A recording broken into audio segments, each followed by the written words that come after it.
ओम श्री गणेशाय नमः। श्री शिव महापुराणे द्वितीयायां रुद्र संहितायां तृतीय पार्वती खंडे अथ तृतीयोध्याय। हिंदी अनुवाद। नारद जी ने कहा, हे ब्रह्मा जी, आप सर्व शास्त्र विशारद हैं। आप मुझे बतलाइए उसके बाद क्या हुआ। आपने मेनका के पूर्व जन्म की आश्चर्यजनक कथा सुनाई, उनके विवाह का वर्णन भी किया। अब उनके चरित्र का वर्णन कीजिए। हिमालय ने मेनका के साथ विवाह करके फिर क्या किया?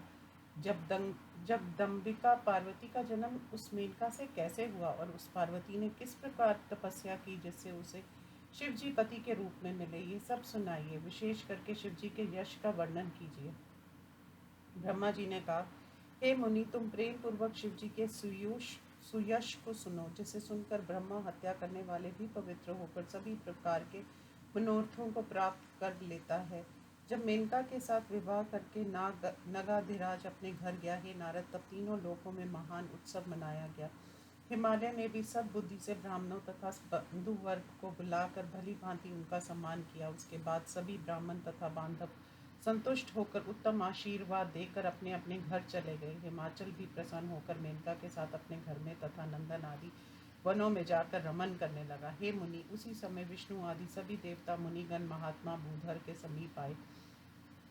हिमाचल ने उन आए हुए देवताओं को देखकर प्रसन्न होकर प्रणाम किया और अपने भाग्य की प्रशंसा करते हुए उनका सम्मान किया। हाथ जोड़ सिर झुकाकर भक्ति से उनकी स्तुति करने लगा। हिमालय के शरीर में रोमांच होकर आंखों से प्रेम के आंसू गिरने लगे। हे मुनि, उसके बाद प्रसन्न होकर हिमाचल ने विष्णु आदि देवताओं से झुककर कहा। हिमालय ने कहा, आज मेरा जन्म सफल हो गया, मेरे द्वारा की गई तपस्या सफल हो गई। आज मेरा ज्ञान तथा मेरी सभी क्रियाएं सफल हो गई। आज मैं, मेरी भूमि, मेरा कुल तथा मेरी स्त्री सब धन्य है, इसमें कोई संदेह नहीं है, क्योंकि आप सब मिलकर एक साथ मेरे घर पधारे हैं। मुझ अपने सेवक को प्रेम पूर्वक यथोचित आदेश दीजिए। ब्रह्मा जी ने कहा। विष्णु आदि सभी देवता इस प्रकार हिमाचल के वचनों को सुनकर अपने कार्य की सिद्धि समझकर प्रसन्न होकर कहने लगे। देवताओं ने कहा, महान बुद्धिमान हिमाचल, हमारे हितकर वचनों को सुनो। जिसलिए हम सब यहाँ आए हैं उसे हम प्रेम पूर्वक कहते हैं। हे हिमाचल, जो पहले संसार की माता दक्ष की कन्या शिव की पत्नी थी, वह उमा रूप से इस भूतल में खेल करती रही। पिता से अपमान को पाकर अपनी प्रतिज्ञा का स्मरण करती हुई सती अपने शरीर को छोड़कर अपने पद को प्राप्त हो गई। वे कथा है हिमाचल। तुम्हें भी मालूम है, ऐसा करने से देवताओं का बड़ा लाभ होगा और आपका भी लाभ होगा। इस समय देवता तुम्हारे वश में हैं। ब्रह्मा जी ने कहा। विष्णु आदि देवों के इस प्रकार के वचनों को सुनकर हिमालय ने उनकी बात स्वीकार कर ली और प्रसन्न होकर आदर के साथ कहने लगे। उसके बाद सभी देवता अत्यंत आदर से उस विधि को गिरिराज से कहकर शंकर प्रिया उमा की शरण में गए। उच्च स्थान में बैठकर वे मन से जगदम्बा का स्मरण करने लगे। अनेक बार भगवती को प्रणाम करके देवताओं ने श्रद्धा से उनकी स्तुति की।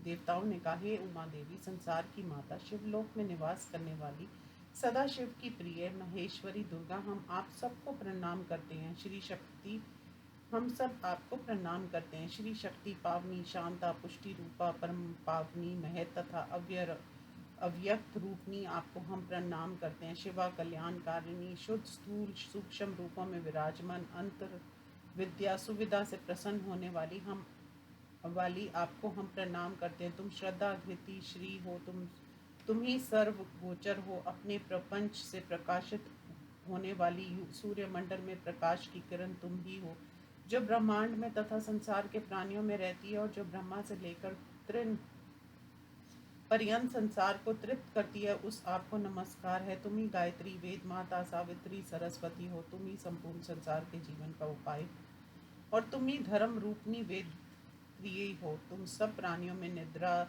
श्रद्धा, तृप्ति, तृष्णा, कांति, छवि, तुष्टि तथा सबको आनंद देने वाली हो। पुण्य आत्माओं में तुम लक्ष्मी रूपा हो और पापियों को दंड देने में तुम प्रमुख हो। सभी प्राणियों में तुम शांति रूपा हो। तुम सबके प्राणों की रक्षा करने के लिए धात्री रूपा हो। तुम पंच महाभूतों में तत्व रूप में से विराजमान हो। नीतिज्ञों में तुम व्यास रूपनी नीति हो।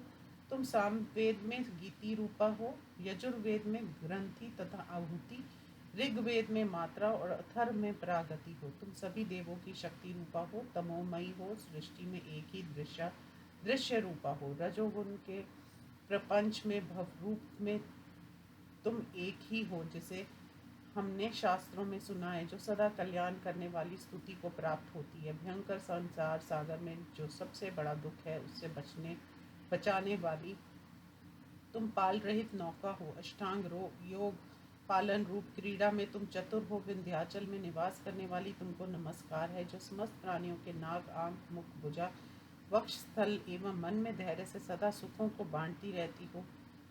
संसार के कल्याण के लिए उनमें निद्रा रूप में प्रवृत्त होती हुए भगवती सदा संसार की स्थिति तथा पालन के लिए हमारे प्रति प्रसन्न हो।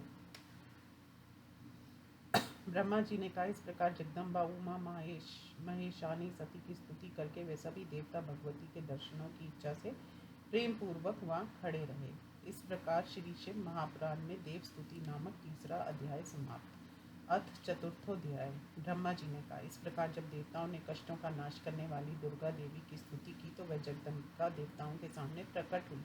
अत्यंत आश्चर्यचकित किकन्नी जाल से युक्त कोमल बिस्तर बिछे हुए रतन जटित अलौकिक रथ पर बैठी हुई, करोड़ों सूर्यों के प्रकाश से भी अधिक प्रकाशित शरीर के अवयवों वाली, अपने तेज मुंह के बीच में विराजमान, उत्तम रूप और विलक्षण कांति वाली, लौकिक उपमाओं से रहित महामाया सदाशिव की पत्नी, संसारिक कार्यों को करने के लिए तीनों गुणों वाली, अलौकिक कार्यों का संपादन करने के लिए तीनों गुणों से रहित, नित्या शिवलोक में निवास करने वाली, ब्रह्मा विष्णु महेश की माता चंडी शिवा, सभी के कष्टों को दूर करने वाली, सभी की माता महानिंद्रा, सभी स्वजनों को तारने वाली, तेज समूह के कारण देवताओं ने उस शिवा को देखा। दर्शन करने से इच्छुक देवताओं ने फिर उसकी स्तुति की। उसके बाद दर्शन करने के इच्छुक विष्णु आदि सभी देवताओं ने उन्हीं की कृपा से जगदम्बा के दर्शन किए। वे सभी आनंद मग्न होकर उन्हें बार बार प्रणाम कर विशेष रूप से स्तुति करने लगे। देवताओं ने कहा, शिवा, शिरवानी, कल्याणी, जगदम्बा, महेश्वरी, सबके कष्टों को दूर करने वाली, तुमको सभी देवता नमस्कार करते हैं। देवताओं की स्वामिनी, आपकी महिमा को वेद शास्त्र भी भली भांति नहीं जानते, क्योंकि तुम्हारी महिमा और ध्यान वाणी तथा मन से परे है। तुम्हारी महिमा को भली भांति ना जानने के कारण वेद त्रय सदा चकित रहती है और शास्त्रों की बात तो कहना ही क्या है। तुम्हें तुम्हारे भक्त तुम्हारी कृपा हो जाने पर जानते हैं। तुम्हारे शरण में आए हुए भक्तों को कहीं भी कोई कष्ट नहीं होता। हे माता, अपने भक्तों की प्रार्थना को प्रेम से सुनो। हे महादेवी, हम तुम्हारे सेवक हैं। हम जो स्तुति कर रहे हैं वह सब प्रकार से हीन है। पहले तुम दक्ष की पुत्री होकर सती रूप से शिव जी की पत्नी हुई थी। तब ब्रह्मा तथा दूसरे देवताओं का बहुत बड़ा अहंकार नष्ट हुआ था। पिता से अपमानित होकर तुमने अपनी प्रतिज्ञा के अनुसार यज्ञाग्नि में अपने प्राण छोड़े थे। उसके बाद तुम अपने लोक को चली गई। उस समय शिव जी भी दुखी हुए थे। हे महेश्वरी, देवताओं का वह कार्य पूरा न हो सका। अंत हम सब देवता तथा मुनिकन तुम्हारी शरण में आए हैं। हे शिव पत्नी, देवताओं की इच्छा को पूरा करो। हे शिवा, जिस प्रकार सनत कुमार जी का वचन सफल हो जाए। हे देवी, पृथ्वी में अवतार लेकर आप पुनः शिव जी की पत्नी होइए। यथा योग्य लीला कीजिए, जिससे देवता सुखी हों और कैलाश पर्वत पर बैठे हुए शिव जी भी सुखी हों, सब प्राणी सुखी हों और दुख का पूर्ण विनाश हो। ब्रह्मा जी ने कहा, इस प्रकार स्तुति करके विष्णु आदि सभी देवता प्रेम मगन तथा भक्ति युक्त होकर चुपचाप बैठे रहे। शिवा भी देवताओं द्वारा की गई स्तुति को सुनकर प्रसन्न हुई। स्तुति करने के कारण का विचार कर तथा अपने प्रभु शिव जी का स्मरण कर दयालु तथा भक्त वत्सला उमा देवी उन विष्णु आदि देवताओं को संबोधित कर हंस कर बोली। उमा देवी ने कहा, हे विष्णु, ब्रह्मा, देवताओं तथा मुनियों, आप लोग सुखी हो जाओ। आप सब मेरी बातों को सुनो। मैं आप सब पर निस्संदेह प्रसन्न हूँ। मेरा चरित्र सब समय तीनों लोगों को सुख देता है। दक्ष मोह आदि लीला सब मैंने ही की। निस्संदेह अब मैं इस भूलोक में पूर्ण अवतार लेकर प्रकट होऊंगा। इसमें अनेक कारण हैं, उन्हें मैं आदर पूर्वक कहती हूँ। हे देवताओं, पहले जब मैं सती थी तब हिमालय और मेनका ने अत्यंत भक्ति के साथ मेरे माता पिता की भांति सेवा की थी। इस समय भी वे दोनों मेरी प्रतिदिन भक्ति पूर्वक सेवा करते हैं। उसमें भी मेनका मुझे पुत्री समझकर विशेष रूप से सेवा करती है। रुद्र तथा तुम सब चले जाओ। मैं हिमाचल के घर में आप लोगों के दुखों का नाश करने के लिए अवतार धारण करूंगी। आप सब अपने अपने घर जाएं, सुखी हो। मैं मेनका की कन्या के रूप में अवतार लेकर उन्हें सुखी करूंगी। उसके बाद मैं शिव जी की पत्नी बनूंगी। ये मेरा गुप्त विचार है।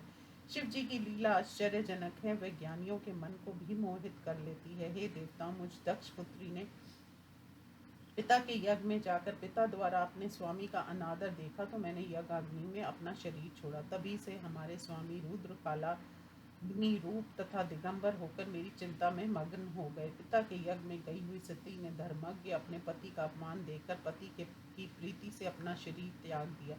तभी से शिवजी अलौकिक वेश धारण कर घर छोड़कर वे मेरे कारण अत्यंत दुखी हो गए, क्योंकि महेश्वर सती के विरह को नहीं कर सके। अमंगल वेश को धारण करके वे मेरे कारण अत्यंत दुखी हो गए। उस दिन से उन्होंने समस्त कामनाओं से प्राप्त होने वाले सुखों को छोड़ दिया। हे ब्रह्मा, विष्णु, देवताओं, मुनिजनों, महाप्रभु शिव जी की तीनों लोकों की रक्षा करने वाली लीला के संबंध में कुछ और सुनिए। विरहव्यथा से पीड़ित शिव जी ने मेरी हड्डियों को प्रेम से माला बनाकर उसे धारण करके भी वे कहीं सुखी नहीं रहे। सदैव अकेले जागे रहते हैं। निराश्रित की भांति इधर उधर जाकर ऊंचे स्वर में रोया करते हैं। वे सदा घूमते रहते हैं। उन्हें उचित अनुचित कुछ भी समझ नहीं आता है। इस प्रकार कामी पुरुषों की सी लीला दिखलाते हुए प्रभु विरह व्याकुलों की भांति बातें किया करते थे। वास्तव में अखिलेश्वर माया के स्वामी परिपूर्ण शिव परमेश्वर विकार रहित तथा दीनता रहित हैं। अतएव वे अजय हैं, नहीं तो मोह और काम भाव से उन्हें क्या प्रयोजन। वे शिव किसी प्रकार के विकार से अथवा माया से लिप्त नहीं होते।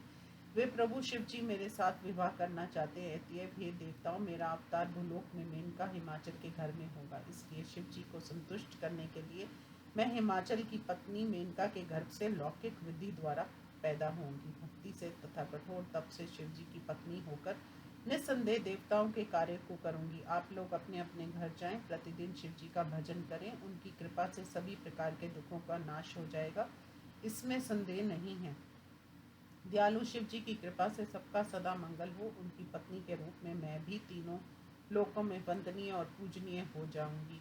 ब्रह्मा जी ने कहा। इतना कहकर वह जगदम्बा शिवा देवताओं को देखते हुए अंतर्ध्यान होकर अपने लोक में को चली गई। विष्णु आदि सभी देवता मुनिगण प्रसन्न होकर उस दिशा की ओर अपने प्रणाम करके अपने अपने घरों को चले गए। हे मुनिवर, इस प्रकार दुर्गा का चरित्र मैंने तुमसे कह दिया। ये चरित्र मनुष्यों को सदा सुख भुक्ति तथा मुक्ति प्रदान करता है। इस चरित्र को जो प्रतिदिन सुनता या सुनाता है अथवा पढ़ता या पढ़ाता है, वह सभी मनोरथों को प्राप्त कर लेता है। इस प्रकार श्री शिव महापुराण में देव सांत्वना नामक चौथा अध्याय समाप्त। ओम नमः शिवाय।